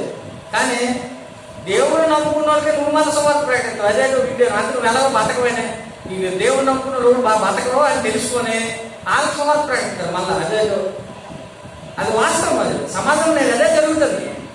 అమ్మ మా వాళ్ళు ఎక్కడ ఉన్నారు చెప్పండి, అక్కడికి సువార్త చేస్తారు. ఆనకెందుకు సువార్త? తెలియని వారికి సువార్త ప్రకటించాలి. ఈరోజు ఇక్కడ నేను ఎందుకు మాట్లాడుతాను? మీకు ఎవరికి తెలియని వాళ్ళు అనేక మంది ఉన్నారు ఈ ఏరియాలో, ఈ ప్రదేశంలో ఉన్నారు. ఈ మాటలన్నీ వినపడాలి, దేవుడి గురించి తెలుసుకోవాలి. ఇలా చెప్పేవాళ్ళు లేక ఎవరికి తెలియలేకుండా పోయింది ఇన్ని సంవత్సరాలు. కాబట్టి ఎలా చనిపోయేటప్పుడు తోమ గుండెల్లో గుణపం గుర్తిశారు. అది ఆయన జరిగిన మరణం. తర్వాత ఇది కూడా చాలా భయంకరమైనది. ఇంకోటి ఏంటంట, ఒక పండుగ. అదేంటో తెలుసా? సాయంకాలం రథములు లాగుతున్నారు 2 గుర్రాలు, ఆ రథములకు వెనక్కి కట్టి ఉన్న ఒక మనిషి. ఆర్తనాదం అయితే ఆ మాత్రము ఆ ప్రజలకు పండగ. ఆయన ఆర్తనాదము ఆ ప్రజలకు పండగ. ఒక రథము, రథానికి గుర్రాలు, ఆ రథానికి ఒక మనిషిని కట్టారు. ఆ మనిషిని ఆ రథంతో ఈడుస్తుంటే ఎలా ఉంటుంది? తొక్క శరీరం ముక్కలు అయిపోయింది. అంత భయంకరం. ఆయన కేకలు వేస్తుంటే ఆనందపడ్డారు. ఈయన ఎవరట? చదువుతూ చూడండి. ఆయన ఎవరట? రథంలో కట్టబడిన అతని నేల మీద దొరుకుతూ శరీరంలో ప్రతి అవయవం ముక్కలుగా నేలంతా జల్లబడింది. ఇలా క్రూరంగా హింసింపబడి చంపబడింది ఎవరో కాదు, ఆయనే అపోస్తుడైన మార్కు. అర్థమైందమ్మా? మార్కు గారు అలా చంపబడ్డారు. మీకు ఈరోజు అర్థం అవ్వాలి, అపోస్తులుగా ఉన్నవారు, దేవుడి శిష్యులుగా ఉన్నవారు ఎటువంటి మరణాలు పొందారు. వారు ఆ మరణాల కోసమే తోడేళ్ళ మధ్యకి మిమ్మల్ని పంపుతున్నాను అన్నాడు యేసుక్రీస్తు. మిమ్మల్ని చంపేస్తారు, సమాజ మందిరం నుండి బయటికి తోస్తారు. వారు దేవుడికి సేవ చేస్తారని మిమ్మల్ని చంపుతారు. నాకు సేవ చేస్తామని మళ్ళీ వాళ్ళు చంపుతారు మిమ్మల్ని అన్నాడు యేసుక్రీస్తు. ఆ మాట నిజమే. ఇవన్నీ చదువుతుంటే చూస్తుంటే అవన్నీ నిజమే. ఇవి ఇప్పటివి కాదు, ఈ సందర్భాలు. క్రీస్తు శకం 1వ శతాబ్దంలో జరిగిన సందర్భాలు ఇవన్నీ. కానీ ఆనాడు బ్రతికిన అపోస్తులు బ్రతికినట్టుగా, ఆనాడు ప్రజలు బ్రతికినట్టుగా జీవితాలు ఈరోజు ఎవరికి లేవు కనుక ఇటువంటి చావులు లేవు. అర్థమవుతుందా? మరి పరలోకానికి ఎవరు వెళ్తారు? చేతి ఎత్తున్నందుకు 100 మంది ఎత్తారు, వచ్చిన 100 మంది ఎత్తారు. ఎవరు వెళ్తారు అని అనగానే చాలా సంఘాలు చూశాను నేను. అదేనమ్మా, చాలా సంఘాలు ఎంతమంది ఎత్తేప్పుడు వెళ్తే చెయ్యము కదా, దానికి డబ్బులు ఇవ్వక్కర్లేదు ఎవరికి. అంతే కదా, ఆలోచించాలి. నేను చెప్పే ప్రతి మాట నా మాటలు కాదు, నా మాటగా మీరు భావించకండి దయచేసి. ఇవి దేవుని మాట. నా మాటలు అయితే మా ఇంటికి రండి, నేనేమో మా ఇంటి పప్పులనే చెప్తాను మీకు. అది అప్పుడు వద్దు ఫంక్షన్కి. కాబట్టి మీరు జాగ్రత్త వినాలి. అపోస్తుడైన ఆండ్రియకు కూడా సిలువలో, అపోస్తుడైన ఆండ్రూ అంటారు కదా, ఆండ్రియా కూడా సిలువలో వేలాడదీశారు. అలా సిలువలో ఉంటూ ఆ దారిలో పోయే వారికి వచ్చే వరకు సువార్త ప్రకటించి ఆకలితోనే సిలువలో మరణించాడు. ఆండ్రియా సిలువ మీద చచ్చిపోయాడు. సిలువలో ఉంటుండగానే మార్గంలో వెళ్ళిన వాళ్ళకి యేసుక్రీస్తు సువార్త ప్రకటించాడు. చనిపోయేంత వరకు ఆకలితో పని లేదు, సువార్త ప్రకటించడం ఆయన పని. చివరిగా సువార్త ప్రకటించి సిలువలోనే చనిపోయాడు ఆంద్రియా. ఇంకా అలాగే అపోస్తలుడైన యోహాను జీవితంలో చివరి దినాల్లో చాలా మర్మంగా జీవించారు. ఆయనను మరుగుచున్న పెద్ద అగ్ని గంగానంలో తోసేశారు. అయినప్పటికీ దేవుడు అప్పుడు కాపాడాడు. ఇంకా ఆయన చెరసాల్లో బంధించి పద్మస్ అనే ద్వీపానికి పంపిస్తే ఆ ద్వీపంలోనే ఆయన ప్రకటన గ్రంథము, దర్శన గ్రంథం రాశారు. ఆయన బంధించారు. ఆయన అంతకుముందే అగ్ని గంగానంలో పడేశారట. కానీ ఈయన ప్రకటన గ్రంథము, యోహాను పత్రికలు రాయాలి కాబట్టి ఆయన బ్రతికించాడు దేవుడు. మన పని ఉన్నంత వరకే, భూమి మీద పని ఉన్నంత వరకు మనల్ని బ్రతికిస్తాడు. మన పని అయిపోతే మనతో పని లేదు. ఆయన తెలుసమ్మా, సమయం ఉన్నంత వరకే మనం దేవుడికి అవసరం. నీకు ఈ సమయం ఇచ్చాడంటే నువ్వు వంట వండుకోవడానికి, నువ్వు ఉడుపులకి వెళ్ళడానికి, నువ్వు ఉప్పు తవ్వడానికి కాదు. నువ్వు చచ్చిపోతావు, ఎలాగంత వెళ్ళు ఒకసారి. మరి ఏం అప్పుడు నీకేంటి? అప్పుడు చచ్చిపోయి గొప్పలు అయిపోతాయి నేర్చుతారా? అందుకే బ్రతుకున్నప్పుడు దేవుడు తెలుసుకోవాలి, బ్రతుకున్నప్పుడు దేవుడు విలువ తెలుసుకోవాలి. అవునా కాదండి? అలాగే ఈయన ఎలా చచ్చిపోయాడు? చివరి శ్వాస వరకు సువార్త ప్రకటిస్తూ అలా చనిపోయాడు. యోహాన్ గారు అంటే ఎవరు? యేసుక్రీస్తు వారి యొక్క ప్రియ శిష్యుడు. తర్వాత అలాగే బైబిల్ నందు గల చిన్న యాకోబును దేవాలయ శిఖరం నుండి క్రిందకి తోసేసారు, ఎక్కించారు. అంతే గుడి, యెరూషలేములో ఉన్న గుడి, సొలొమోను కట్టించిన మందిరానికి ఎక్కించి అక్కడి నుంచి తోస్తారు. ఎవరు తోస్తారట? చిన్న యాకోబుని. అలాగే లోకా గారు లోకాన్ని ఉరేస్తారు. లోకసువార్త రాశాడు డాక్టర్, ఆయన ఉరేసి చంపేశాడు. మరలా సీమోను కూడా సిలువలో చంపారు. యోధ మీద బాణంతో దాడి చేసి చంపారు. ప్రతి ఒక్కరు అపోస్తలులు అనబడిన వారు, పిలవబడిన వారు ప్రతి ఒక్కరు కూడా ఎలా చనిపోయారట? గొప్ప భయంకరంగా, గొప్ప దారుణమైన బాధతో చనిపోయారు. అనేకమైన బాధలు అనిపించి చనిపోయారు. మరి ఈరోజు అపోస్తలులు చనిపోయి పరదేశంలో ఉన్నారు. మరి అలాంటి పరదేశంలో మనం చనిపోతే వెళ్ళాలంటే మనం ఎలా బ్రతకాలి? ఇలాంటి అపోస్తలులు బ్రతకాలి. లేదు రేపు కూరకేట్ లేదు, అన్నం అయిపోయింది నేను అనుకుంటే వెళ్ళవు. ఉన్నమాట చెప్తానండి, మీరు బాగుపడినా పర్వాలేదు. రేపు ఏం జరుగుతుందో రేపటి గురించి చింతించావా అనేటన్నాడు. రేపటిని గురించి చింతింపకుడి అన్నాడా లేదా? నువ్వు చింతిస్తావంటే ఆయన మాట వినలేదని, ఆయన మీద నీకు నమ్మకం, విశ్వాసం లేదని అంటున్నావు. రేపు ఏం సంబంధించి నీకు తెలియదు అని అనలేదా? అలా అన్నప్పుడు మనం ఆయన మీద ఆధారపడాలి. మరలా ఇంకొన్ని వచనాలు చదివి మీకు వినిపిస్తాను. అలాగే ప్రకటన గ్రంథము 1వ అధ్యాయం 9వ వచనం. ఈ యోహాన్ గారు ఏం చెప్తారంటే, ప్రకటన గ్రంథం రాసేటప్పుడు ఈ యోహాన్ గారు పద్మస్ ద్వీపంలో బంధించారు కదా, ఈ యోహాన్ గారిని ఎలా రాశాడంటే ఏం చెప్తాడట ఆయన? మీ సహోదరుడును 1వ అధ్యాయం 9వ వచనం.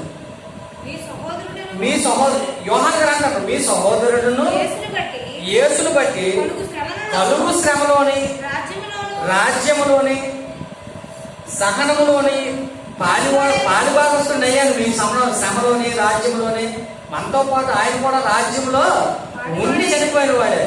రాజ్యం అంటే మీకు చెప్పాను కదా, పరలోక రాజ్యం అంటే ఇదే. ఈ సంఘంలో ఈ రాజ్యంలో ఉండి చనిపోయి పరదేశంలో ఉన్నాడు, మళ్ళా రాజ్యంలో చేర్చబడతాడు. అది ఎప్పుడు? మనము యేసుక్రీస్తు వారు మనల్ని తీసుకెళ్లి తండ్రి అయిన దేవుని చేతిలో పెడతారు. ఆ రాజ్యంలో మనతో పాటు వాళ్ళందరూ కూడా ఉంటారు. ఇలా చంపబడిన వాళ్ళందరూ కూడా మనము కూడా వాళ్ళతో ఉండాలంటే అలాగే చంపబడాలి. అలాంటి బ్రతుకు ఉండాలి, శ్రమలు ఉండాలి, రాజ్యంలో మనం ఉండాలి, సహనం ఉండాలి. పాలివాడినైన యోహాను గారు చెప్తున్నారు, అలా ఉంటూ నేను దేవుని వాక్యము నిమిత్తమును యేసును గూర్చిన సాక్ష్యం నిమిత్తమును పద్మాస దీపంలో ఖైదీ చేయబడ్డాను అని చెప్పాడు.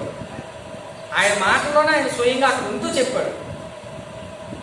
ఇలా అపోస్తలులందరూ భయంకరమైన మరణాన్ని సంపాదించుకున్నారు. ఈరోజు దేవుని కోసము, సువార్త కోసము, క్రీస్తు కోసము మనం సువార్త చేస్తున్నప్పుడు ఇటువంటి మరణాలు కంపల్సరీ. కానీ నేడు ఉన్న క్రైస్తవులు సువార్తలు లేవు, మర్చిపోయారు. సువార్త అంటే ఏటో మర్చిపోయారు. ఎవరు బ్రతకాలి, ఎవరు పనులు ఆడవే, దేవుని మాట వినడానికే మందిరానికి రాలేని పరిస్థితులు. నాకు టైం లేదంటాడు. అబ్బా, టైం ఎవరిదంటే మరి దేవుడిది కాదా? ఎన్ని రోజులు ఎగురుతావు? ఎగురు, ఏదో ఒక రోజు ఎగిరి కింద పడతావు. పడాల్సిన పడినప్పుడు తెలిస్తే రా నేను ఇలా ఎగిరానని. అప్పుడు సుఖం లేదు, అప్పుడు సుఖం లేదు, ఆలోచించే ఉపయోగం లేదు. ధనవంతుడికే దిక్కు లేదు, దిక్కుమాలి మనకేముంటుంది? ఇంకా ధనవంతుడికే అటు నుండి ఇటు కానీ ఇటు నుండి అటు కానీ దిక్కు లేదు అనేసారు. అవునా కాదా? అప్పుడు అన్నాడు లేదా? మరి మనలాగా ఇంకేం దిక్కు ఉంటుంది? కాబట్టి ఇంకా నీతిమంతులు ఎవరున్నారట ఇలా చనిపోయిన వారు? ఇంకా ఇలా చనిపోయిన వారు ఎవరున్నారటమ్మా? మత్తయి సువార్త 14:3-12 చదువమ్మా. మత్తయి సువార్త 14:3-4. మీరు జాగ్రత్త వినాలి, పొలమా జాగ్రత్త వినాలి. మీకు బాప్తిస్మం ఇచ్చి యోహాను తెలుసా? పొలమా బాప్తిస్మం ఇచ్చి యోహాను తెలుసా? ఆ యోహాను గారు యేసుక్రీస్తు వారి రాకడ గురించి ముందుగా చెప్పారు. పరలోక రాజ్యం సమీపించుండగా మారు మనసు పొందుడని ప్రకటించాడు. అరణ్యంలోని కేకలు వేశాడు. అవునా కాదు? మిడతల్ని తేనె తింటూ బ్రతికేవాడు. అలా బ్రతుకుతూ ఆయన ఏం చేసేవాడుగా? నీతిగా బ్రతకమని ప్రజలకు బోధించాడు. రక్షకుడు వస్తాడు, మీ పాపాలకు క్షమాపణ కలుగుతుంది, మీరు బాప్తిజం పొందండి అని చెప్పాడు. బాప్తిజం ఇచ్చి యోహాను అనేక మందికి అలా బాప్తిజం ఇచ్చాడు. అలా ఇచ్చాడు లేదా? చదివితే. అయితే ఆయన వ్యక్తిగతంగా ఒక మంచి పని చేయడం వల్ల ఆయన ఎలా చంపబడ్డాడు తెలుసా? ఎలా చంపబడ్డాడో ఒక మాట చదివి మీకు వినిపిస్తాను. మత్తయి సువార్త 14:3-12. ఏలియనగా అమ్మా బాప్తిస్మం ఇచ్చి యోహాను గారు ఒక వ్యక్తి దగ్గరికి వెళ్ళాడు. వెళ్ళి ఏమని చెప్పాడట? నీ సోదరుడైన ఫిలిప్పు భార్యకు హేరోదియను ఉంచుకోవడము నీకు న్యాయం కాదని యోహాను చెప్పాడు. రే చెత్త వెధవా, నువ్వు నీ అన్నదమ్ముడు భార్యను ఉంచుకోవడం తప్పు, అది తప్పు అని ఎవరు చెప్పారట? యోహాను చెప్పాడు. ఆ చెత్త వెధవ అన్నాడు ఎవరు తెలుసా? రాజు. ఈరోజు అధికారికి భయపడిపోతాడు, ఏ తప్పు చేసినావు నువ్వు. కానీ బాప్తిస్మం ఇచ్చి యోహాను ఎవరికన్నాడట? ఒక రాజు దగ్గరికి వెళ్ళి నీ అన్న భార్యను ఉంచుకోవడం న్యాయం కాదు, తప్పు అని చెప్తే హేరోదు ఆమె నిమిత్తము యోహాను పట్టుకొని బంధించి చెరసాల జైల్లో వేయించాడు. మరలా అతడు ఇతన్ని చంపబోను గాని జన సమూహము ఇతన్ని ప్రవక్త అని ఎంచినందున వారికి భయపడిన. అర్థమైందమ్మా? ఈయన మంచి మాట చెప్పాడు, ఈ రాజు తీసుకెళ్లి ఆడిని చంపించాడు అని ప్రజలందరూ మళ్ళా మీదకి వస్తారేమో భయపడిపోయి ఒక జైల్లో పెట్టాడు. కానీ ఏం అనలేదు. ఎవరట? హేరోదు. అర్థమవుతుందా? అయితే తర్వాత ఏ రోజు ఒక రోజు పుట్టినరోజు వచ్చింది. వచ్చినప్పుడు ఈ హేరోదు ఎవరైతే ఆ వదిన ఉందో ఆ కుమార్తె ఉంటుంది కదా, ఆ కూతురు, వాడి మధ్యన పెద్ద డాన్స్ వేసింది. ఆ హేరోదుని సంతోష పెట్టింది ఆ రాజుని. కనుక ఆమె ఏమి అడిగిందో ఇచ్చిందని అతడు ప్రమాణపూర్వకంగా వాగ్దానం చేశాడు. అప్పుడు ఆమె ఏమడిగిందట? ఆమె తల్లి దగ్గరికి వెళ్ళింది. ప్రేరేపింపబడి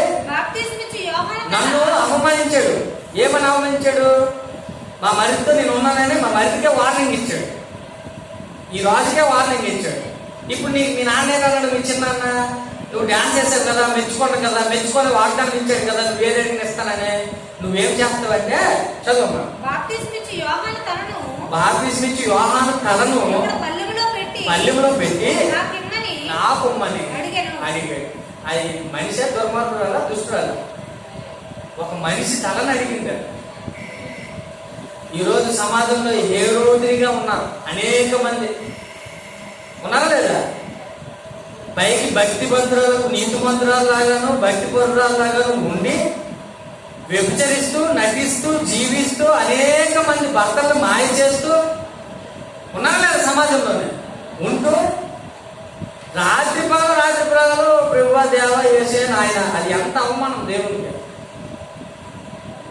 అవమానం కాదు తల్లి, ఇలా అవమానం అన్యుల మధ్య ఆయనకి అవమానం జరుగుతుంది మన క్రియలు బట్టి.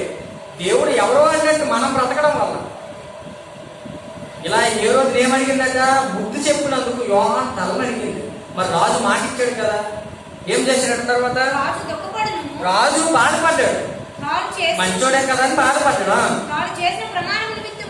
ఆయన ప్రమాణం చేస్తాడు, కూర్చుని నిమిత్తము ఏమని ఆజ్ఞాపించాడట, బొండ్రోతును పిలిపించాడట, చెరసాల దగ్గరికి వెళ్ళు, యోహాను తల పగలగొట్టి పల్లెల్లో పెట్టి తీసుకొచ్చాను అన్నాడు. అప్పుడు ఏం జరిగిందట, వాడు అతని తల పళ్ళల్లో పెట్టి తెచ్చి ఆ చిన్నదానికి ఇచ్చిన. ఆమె తన తల్లి యొక్కకి దాన్ని తీసుకుని వచ్చును. అంతటి యోహాను శిష్యులు వచ్చి శవం ఎత్తుకుని పోయి పాతి పెట్టి యేసును అతనికి వచ్చి తెలియజేసి హ్యాపీగా సంతోషంగా ఉంది. ఎవరికి? హేరోదు. ఆ హేరోదే పురుగులు పట్టి చచ్చాడు. బైబుల్ దేవుడు రాయించాడు. మీకు తెలుసా, హేరోదు పురుగులు పట్టి చచ్చిపోయాడు. పురుగులు పట్టి చస్తావరా ఊపిరికని అంటారు కదా, ఆ పురుగులు పట్టి చచ్చాడు హేరోదు. మీకు తెలుసా, ఎవరు చేసిన క్రియలు వారిని వెంబడిస్తాయి. మనం అనుకుంటాము మనం చేసింది ఎవరు చూడలేదు, ఎవరికి తెలియదు అని మనం అనుకుంటాం. దేవుడికి అన్ని తెలుసు, ఆయన సక్రమంగా క్రియలన్నీ చూపిస్తాడు. అవునా కదా? ఇంకా అంటే ఎలాంటి వారు ఇలా బ్రతికితే ఇలా జరుగుతుంది, అలా బ్రతికితేనే వారికి పరలోకమా కాదు? పరలోకమా కాదు తెలియదు, పరలోకమే. అటువంటి వారికే పరలోకమే. యేసుక్రీస్తు ముందు చెప్పారా లేదా? ఒకసారి చెప్పారా లేదు? ఒకసారి చూద్దాం.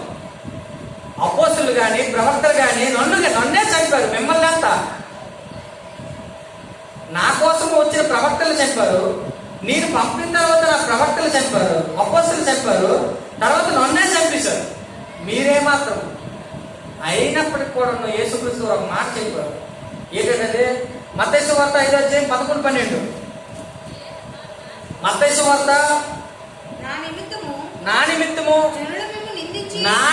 నా కోసము జనులు మిమ్మల్ని నిందించి హింసించి మీ మీద అబద్ధ మాటలు చెడ్డ మాటలన్నీ పలికినప్పుడు మీరు ధన్యులు. మీ హృదయాన్ని బట్టి మీరు సంతోషపడాలి. మీ హృదయం బట్టి మీరు ఎలా ఉన్నారని మీకు తెలుసు.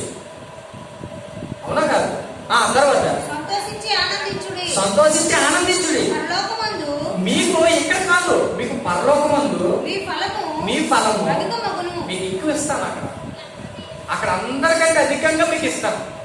ఏది ఇవ్వాలో ఎక్కడ ఉంచాలో మిమ్మల్ని నేను అక్కడ ఉంచుతాను. పరలోకంలోనే అధికమైన ఫలం మీకు ఇస్తాను అన్నమాట. ఇంకా ఇలాగున వారు మీకు పూర్వము నుండే ప్రవక్తలను అలాగే చేశారు, హింసించారు అని యేసుక్రీస్తు అక్కడే చెప్పారు. అర్థమవుతుందండి? ప్రవక్తల్ని ఎలాగైతే చంపారో అలాగే నన్ను చంపారు, అలాగే మిమ్మల్ని కూడా చంపుతారు, ఖచ్చితంగా చంపుతారు అని మాటలు ఇక్కడ ముందుగానే చెప్పాడు. మరి ఇలా చంపబడడం వల్ల, శ్రమలు పొందడం వల్ల మనకి ఏం లాభం కలుగుతుందట? పరలోకం ఇస్తానని, పరలోకంలో అధిక ఫలం ఇస్తాను అన్నాడు. ఈ లోకం గురించి ఆలోచించిన వారు పరలోకం గురించి ఆలోచిస్తారు. ఆలోచించిన వారు, ఇలా చంపబడిన వారు ఎక్కడున్నారు తెలుసా? ఎక్కడున్నారు తెలుసమ్మా? ఈ ప్రవక్తలు కానీ, అపోస్తులు కానీ, దేవుడి కోసం చనిపోయిన వారు కానీ ఎక్కడున్నారు తెలుసా? ఒకసారి చదువుదాం. చూడండి, ప్రకటన గ్రంథమే 7:9, 10, 13, 14. అటు తర్వాత నేను చూడగా ఇదిగో ప్రతి జనంలో నిండి, ప్రతి వంశంలో నిండి, ప్రజల నిండి, ఆయా భాషలు మాట్లాడే వారిలో నిండి వచ్చి ఎవడును లెక్కింపజాలని ఒక గొప్ప సమూహం కనబడిను.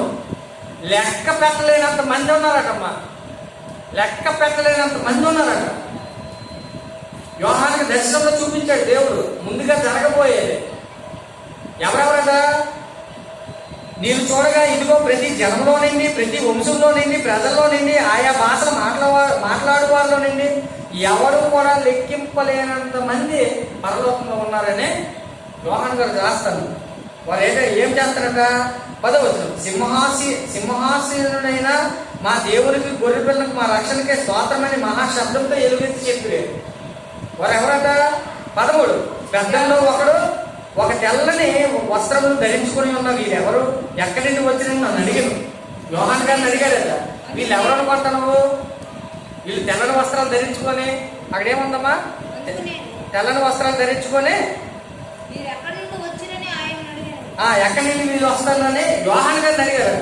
ఎవరు? ఒక పెద్దల్లో ఒక వ్యక్తి అడిగితే అక్కడ అందుకు నేను, అయ్యా నీకే తెలియదనగా అతడు ఇలాగ నాతో చెప్పును. మీకు అర్థం అవ్వాలి, ఈరోజు పరలోకానికి రావాలంటే మహాశ్రమలు అనుభవించాలి.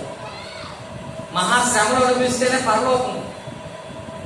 మహాసుఖాలు అనుభవిస్తే పరలోకం కాదు, నరకమే.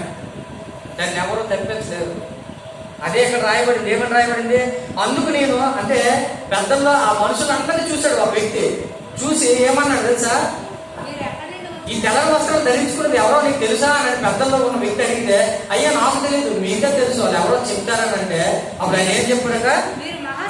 వీరు మహాశ్రమలు అనుభవించి వచ్చిన వారు. వీళ్ళు ఏం చేశారట?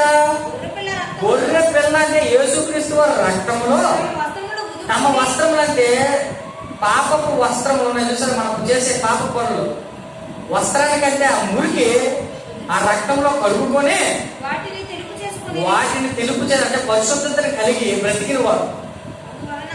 అందువలన వారు దేవుడిని సింహాసనం ఎదుట అర్థమవుతుందమ్మా, వాళ్ళు రేయింబవళ్ళు దేవుని స్తుతిస్తూ ఉన్నారు. అదే మనకి పని అక్కడ. అర్థమవుతుందా? ఆయన సేవించడమే పని. ఇక్కడ అలవాటు పడితే అక్కడ అలవాటుగా నీకు దేవుడు చేస్తాడు. నువ్వు ఇక్కడ అలవాటు పడాలి. రాత్రి దేవుడు చచ్చిపోతే మీకు పని ఉండదు. మీకు చచ్చిపోతే మీకు ఏ పని ఉండదు. దయ్యాలు అయిపోయి తిరిగితే నా నాన్న పడతాను, నీళ్ళు పడతానంటే పట్టుకోలేదు. అర్థమవుతుందా? కోరికలు తీరిన మనుషులు అంటే ఎవరు లేరు ఈ లోకంలో. మీకు అర్థమవుతుందమ్మా? కోరికలు లేనివాడు చాలా మంది, మీరు గమనించండి, నాకు డబ్బు ఉంటే బాగుండు, కార్లు ఉంటే బాగుండు, అలా ఉంటే బాగుండు అనుకున్న వాళ్ళందరూ ఏం చేయాలి? ఈరోజు డబ్బు ఉన్న వాళ్ళు దూరిపోవాలి దెయ్యాలు అయితే. మరి ఎక్కడ దూరుతారు? అవి కొట్టు కథలు, సినిమాలు, కథలు, నవలు, అవి చూసి మీరు మోసపోకండి. మనుషులు రాసిన రాతలు అవి, కథలు అవి. కాబట్టి మీరు గుర్తు పెట్టుకోండి, మనం చనిపోతే మహాశ్రమను అనుభవించాలి. సువార్త కోసమో అపోస్తుల్లాగా, ప్రవక్తలాగా చనిపోవాలి. అప్పుడు మనం పరలోకాన్ని చేరుకోగలుగుతాం. చివరిగా ప్రకటన గ్రంథం 6వ అధ్యాయం 9, 10, 11 ఆయన 5వ ముద్ర విప్పినప్పుడు దేవుని వాక్యము నిమిత్తము, మీరు విన్నారా?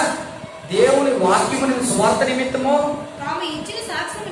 తాము ఇచ్చిన సాక్ష్యం నిమిత్తము వధింపబడి చంపబడిన వారి ఆత్మలన్నీ కూడా బలిపీఠం కింద నేను చూశానని యోహాను గారు చెప్తాను.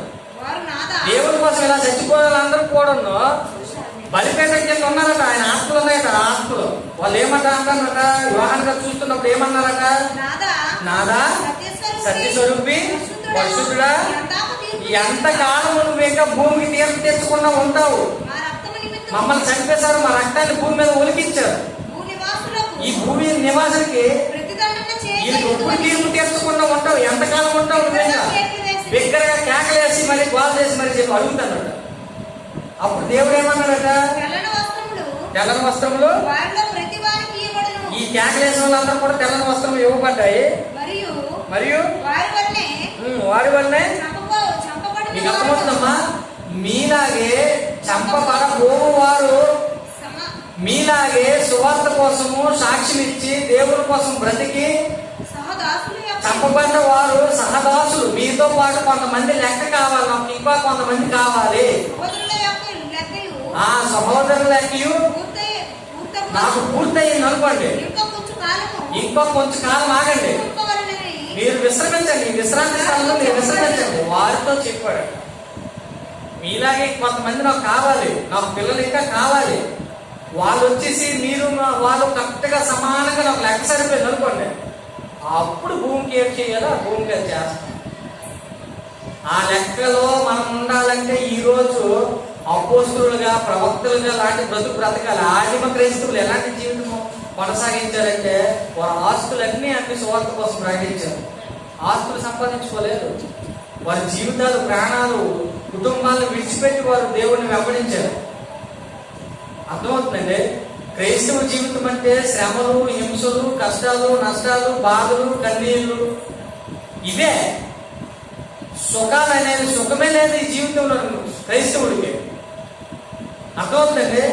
అలాగ ఆలోచన చేస్తే ఇంకొక చివరి మాట చదువుకొని మనం ముగించుకుందాం. చివరి మాట ఏంటంటే, ఈరోజు మన ప్రవక్తలు కానీ అపోస్తులు కానీ చనిపోయిన విధానం చూస్తే చాలా భయంకరంగా ఉంటుంది. వీళ్ళందరూ కూడా పరలోకం కోసమే బ్రతికారు, బ్రతికి పరలోకాన్ని సంపాదించుకోగలిగారు, పరదేశంలో ఉన్నారు.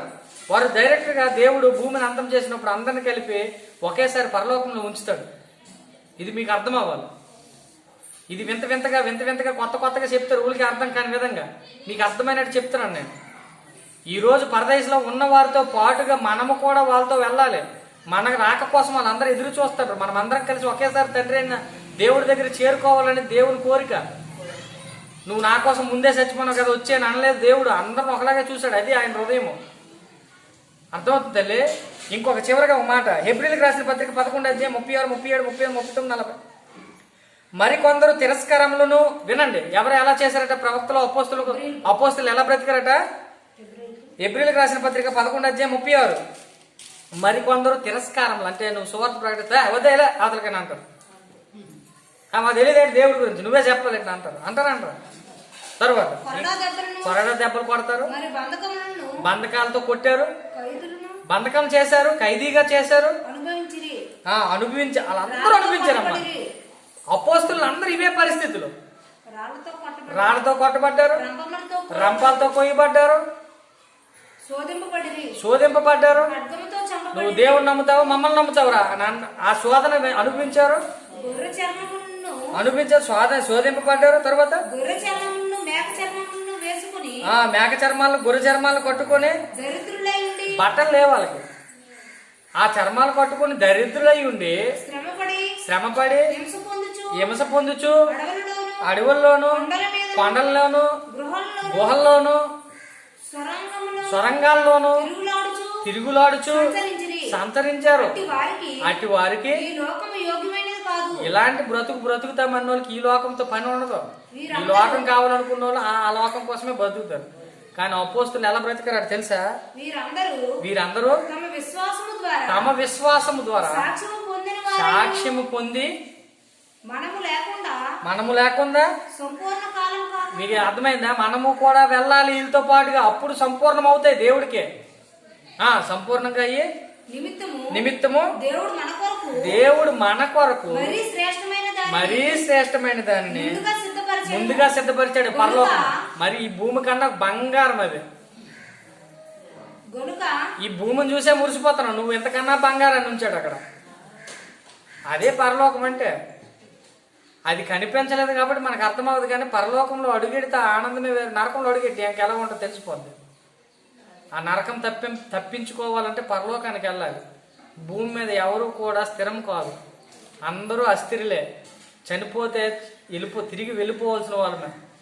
ఈ లోకంలో నేను పుట్టి ఇంతకాలం బ్రతికనన్నాడు ఒక్కడిని చూపించండి, ఎవడు బతకడాలి. కనుక ఇక్కడ ఏమని రాయబడింది? మన రాక కూడా ఉంది. అనేక మంది అలా బ్రతికి చచ్చిపోయారు. వాళ్ళు పెద్ద అంతస్తులు, బిల్డింగులు దేవుడి పేరు చెప్పి దండుకోలేదు, ఎక్కడ కూడా ఉన్నాం. మరి వాళ్ళే అలా దండుకుంటూ బిల్డింగుల్లోనే ఉన్నారు, కార్లు కొన్నారని రాయించను. సొరంగాల్లో ఎందుకు బతికారు? రంపాలతో ఎందుకు కొయ్యబడ్డారు? గొర్రె చర్మాలు, జంతువుల చర్మాలు కట్టుకొని దరిద్రులుగా ఎందుకు బతికారు? కానుకోవండి, దశంభాగం ఇవ్వండి అని అడగలేదు ఆ రోజుల్లో. ఈ రోజు అలా అడుగుతానంటే కారణం ఏంటి? వాడు పట్టకూటు కోసం. అర్థమవుతుందండి? ఈరోజు ధనవంతులుగా దరిద్రులుగా ఉండవలసిన మనము ధనవంతులుగా మారిపోతున్నాం దేవుడి పేరు చెప్పానంటే ఆ దేవుడికి సంతోషం కాదు. తృప్తిపరిచేవాడు కానీ నీకు డబ్బు డబ్బు డబ్బు డబ్బు అన్నాడు లేదు దేవుడు. ఒక మాట ఏమన్నాడు, ఏ మనిషికి ఇద్దరు యజమానులు ఉండరు, అయితే అన్యాయపు సిరైనా అవ్వాలి లేదా నేనైనా అవ్వాలని అన్నాడు. నువ్వు ధనాన్ని సంపాదిస్తున్నావంటే దేవుడికి నువ్వు విలువ ఇవ్వట్లేదని అర్థం. వారు ఆ రోజే నిజంగా ఆ రోజు 2000 సంవత్సరాల క్రితమే వాళ్ళు ఏమన్నారు ఇవన్నీ వ్యర్థమనేశారు. అపోస్తలుడైన పౌలు ఆస్తిని అంతా పెంటగా చూశాడట. అర్థమవుతుందండి. కొద్దో గొప్ప ఏదో తృప్తిగా బ్రతకడానికి ప్రయత్నం చేయాలి కానీ ధనమే ముఖ్యం అనుకోని ధనం కోసమే ప్రాకులు పడే చివరికి నువ్వు కష్టపడిన ధనం ఎవరికో దానం చేసి నువ్వు చచ్చిపోతే నీకేటి ప్రయోజనం. కాబట్టి ఇక్కడ ఏమని రాయబడింది, దేవుడు మన కొరకు మరీ శ్రేష్టమైన దాన్ని ముందుగా సిద్ధపరచిన కనుక మీరు వాగ్దాన ఫలమును పాపము ఇలా చంపబడిన వారు ఎవరు కూడా పరలోకానికి ఇంకెళ్ళలేదు. ఎందుకు వెళ్ళలేదు తెలుసా? ఈరోజు భూమి మీద నువ్వు నేను ఇంకా ఉండిపోవడమని మన కోసం ఎదురు చూస్తానమ్మా. కానీ ఈరోజు ఎవ్వరికి కూడా ఈ మాటలు అర్థం కావట్లేదు, ఈ మాటలు వినడం లేదు, ఈ మాటలు చెప్పడం లేదు, ఈ మాటలు లేవు. ఎంతకాలం ఆశీర్వాదాలే, ఎంతకాలం స్తుతి స్తోత్రాలే. ఎందుకు ఇలా చేస్తానంటే సాతానుగాడు మనుషుల్ని మాయ చేసి పారేస్తాడు. ఎలా తెలుసా? 1 కొరింథీయులకు రాసిన పత్రిక 4:4 ఎలాగట మాయ చేసేటట్టు తెలుసు సాతానుగాడు. 2 కొరింథీయులకు రాసిన పత్రిక 4:4 దేవుని స్వరూపి అయి ఉన్న క్రీస్తు మహిమను కనుపరుచు ఈ మాటలు, ఈ దేవుని మాటలు, ఈ ప్రకాశము, ఈ మాటలు వినబడట్లేదు, మేము చెప్పినా వినట్లేదు, వారికి ప్రకాశించవు.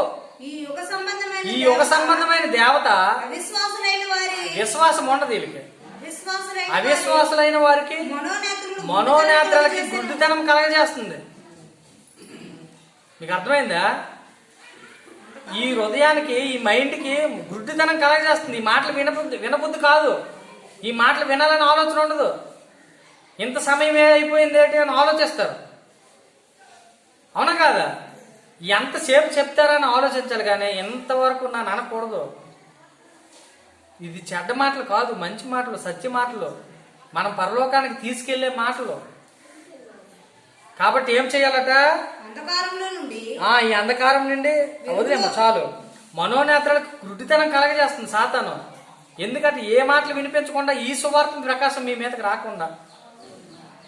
అందుకనే నేటి వరకు కూడా ప్రవక్తల్లాగా అపోస్తలులా బ్రతకాలన్న విషయమే నేటి క్రైస్తవ సమాజం మర్చిపోయి ఆస్తుల కోసమని, పిల్లల కోసమని, ఉద్యోగాల కోసమని, చదువుల కోసమని, పొలాల కోసమని, భూముల కోసమని, పశువుల కోసమని, దేని కోసం బ్రతుకుతుందో సమాజానికే తెలియని పరిస్థితిలో క్రైస్తవ సమాజం ఉంది.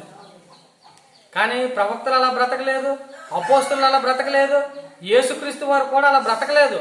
నువ్వు నమ్ముకుంటున్న యేసుకి తల వాల్చుకోవడానికి స్థలం కూడా లేదన్నాడు. ఏ సంఘ కాపురిని అడిగినా చెప్తాడు ఇదే మాట. బైబిల్ మనం రాయలేదు, ఆయన రాయించాడు. కాబట్టి దీన్ని మార్చలేము. ఎవరైనా అదే చెప్తారు. పక్షులకి గూళ్ళు ఉన్నాయి, నక్కలకి బొర్రీలు ఉన్నాయి, మనుష్య కుమారుడికి తల దాల్చుకోవడానికి, తల వాల్చుకోవడానికి కూడా స్థలం లేదని అన్నాడు. ఎంత ఆవేదనమ్మా. ఈరోజు చూడండి, సంఘ కాపురులు ఇల్లులు చూస్తే మన ఇల్లులు ఆ పక్కన చిన్న గుడిసెలు ఉంటాయి మనవే. కానీ ఆనాడు అపోస్తలులు ప్రవక్తలు డబ్బుల కోసం చేయలేదు దేవుని సేవ. దేవుని కోసం చేశారు, వారి కోసం వారి ఆత్మల రక్షణ కొరకు చేశారు, ఆత్మల రక్షణ భారం కలిగి చేశారు. ఈరోజు మనం కూడా ఎలా ఉండాలంటే అపోస్తలు లాంటి జీవితాలు బ్రతకాలి, అపోస్తలు లాంటి మరణాలు మనం పొందుకోవాలి, సువార్తలోనే మన జీవితం అరిగిపోవాలి, సజీవ యాగంగా శరీరాలను అర్పించుకోవాలి. అర్థమవుతుంది తల్లి? ఇలాంటి వారిగా మనం ఉంటూ ఏం చేయాలమ్మా? అపోస్తలుగా, ప్రవక్తలుగా మనం బ్రతకాలి, బ్రతికి చనిపోవాలి. అదే మన జీవిత పరమార్థం. కానీ నేడున్న క్రైస్తవ సమాజంలాగా మనము గుంపులో గోవిందలా కలిసిపోతే మన బ్రతుకులు కూడా అవే బ్రతుకులు. పరలోకాన్ని మనం చేరుకోలేము, అంత సులువు కాదు. కాబట్టి మీరేం చేయాలి?